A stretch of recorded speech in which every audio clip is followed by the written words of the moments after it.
Hello friends, स्वागत है आपका आपके अपने चैनल में। तो एसएससी आईएमडी का डॉक्यूमेंट वेरिफिकेशन स्टार्ट होने वाला है 15 अप्रैल से। हम आपके लिए वीडियो में आपको बताएंगे कि आपको कौन कौन से डॉक्यूमेंट ले जाने हैं और आपको डॉक्यूमेंट वेरिफिकेशन कराने के लिए कहाँ जाना है। तो चलिए हम बिना समय वेस्ट किए शुरू करते हैं। तो जैसा कि आप सबको पता है कि डॉक्यूमेंट वेरिफिकेशन 15 अप्रैल से 26 अप्रैल तक होगी। हमारे पास एक कमेंट आया था कि डॉक्यूमेंट वेरिफिकेशन कराने के लिए अगर कोई दिल्ली नहीं जा पा रहा है तो कहीं और डॉक्यूमेंट वेरिफिकेशन हो सकता है क्या। तो ऐसा नहीं होता है, आपको जो यहाँ पे मेंशन है वहाँ ही डॉक्यूमेंट वेरिफिकेशन कराने के लिए जाना है। आपका डॉक्यूमेंट वेरिफिकेशन आईएमडी के हेडक्वार्टर मौसम भवन लोधी रोड न्यू दिल्ली में ही होगा, इसके अलावा और कहीं नहीं होगा।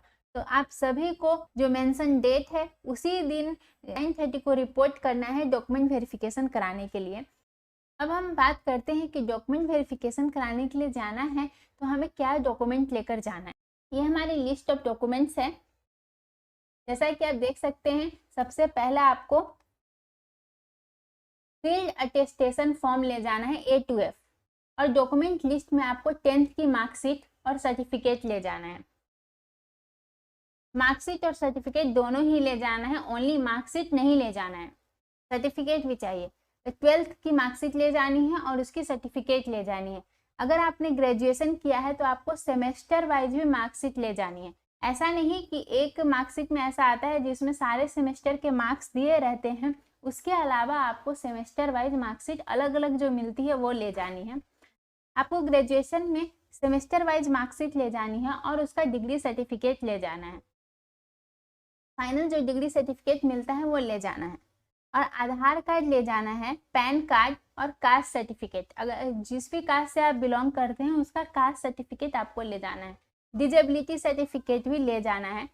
मैं आपको बताती हूँ, डिजेबिलिटी सर्टिफिकेट में इशू होना चाहिए department of empowerment of person with disability, ministry of social justice and empowerment, government of India से ही इशू होना चाहिए, तो ही आपका डिजेबिलिटी सर्टिफिकेट मान्य होगा। फिर हम बात कर लेते हैं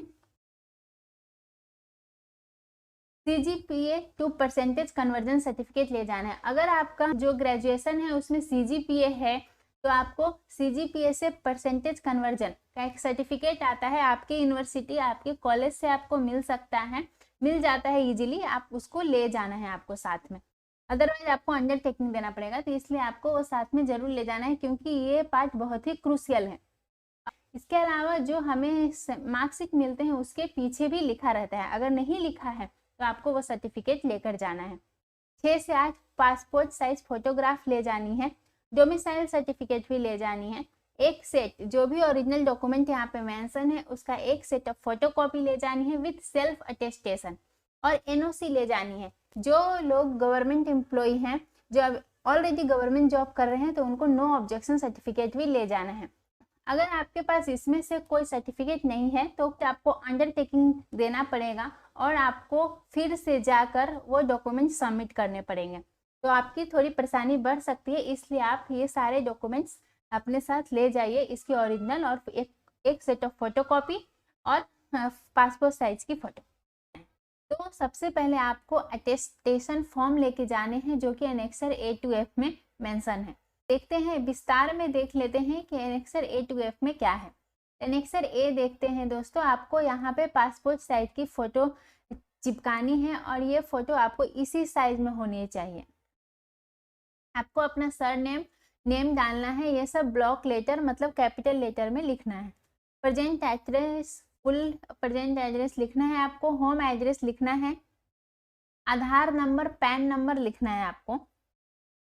आपकी नेशनैलिटी क्या है, date of birth, present age, ये सब आपको फिल करने हैं। आपका एड्रेस, इसमें एक खास बात ये है कि 21 साल के एज के बाद जो आपका आधार कार्ड में मेंशन है उसके अलावा अगर आप 1 साल से ज़्यादा जहाँ जहाँ पे रहे हैं वो आपको डिटेल यहाँ पे मेंशन करनी है। ये सारे आपको फिल करके ले जाने हैं। यहाँ पे आपको फादर मदर, अगर आप मैरिड हैं तो स्पाउस का नाम लिखना है। किसी केस में उनके बच्चे हैं तो उनकी भी डिटेल मेंशन करनी है, वो किस स्कूल में पढ़ रहे हैं वो भी डिटेल लिखनी है।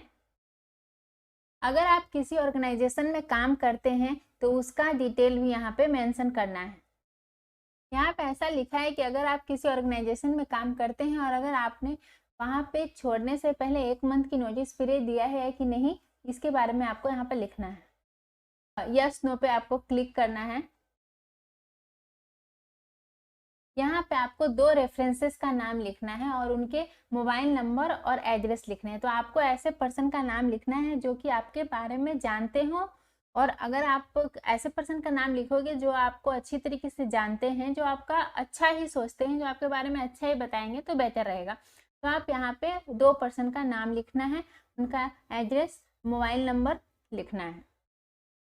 यहाँ पे आपको सिग्नेचर, डेट, प्लेस लिखनी है।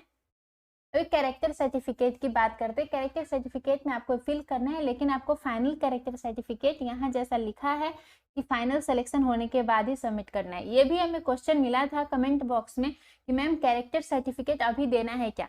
तो अभी कैरेक्टर सर्टिफिकेट देने की जरूरत नहीं है, आपका फाइनल सिलेक्शन होने के बाद ही कैरेक्टर सर्टिफिकेट देना है।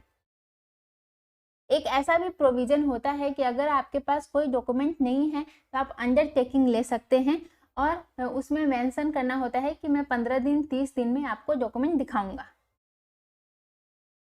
आपका ये डिस्चार्ज सर्टिफिकेट, किसी गवर्नमेंट जॉब में आप अगर आप काम कर रहे हैं तो आपको डिस्चार्ज सर्टिफिकेट भी देना पड़ेगा। ये है मैरिटल स्टेटस का डिक्लेरेशन फॉर्म आपको देना है।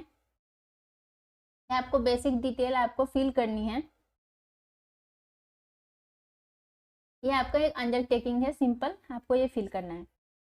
ये जो पार्ट है आपको फिल करके नहीं ले जाना है, आपको वहीं पे फिल करना है।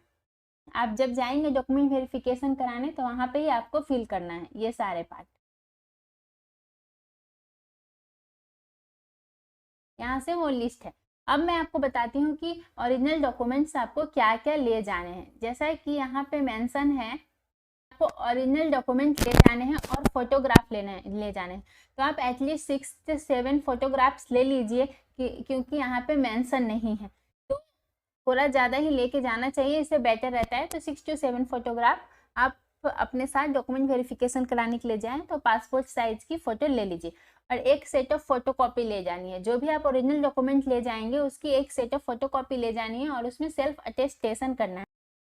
तो ऑल द बेस्ट आप सभी को डॉक्यूमेंट वेरिफिकेशन कराने के लिए।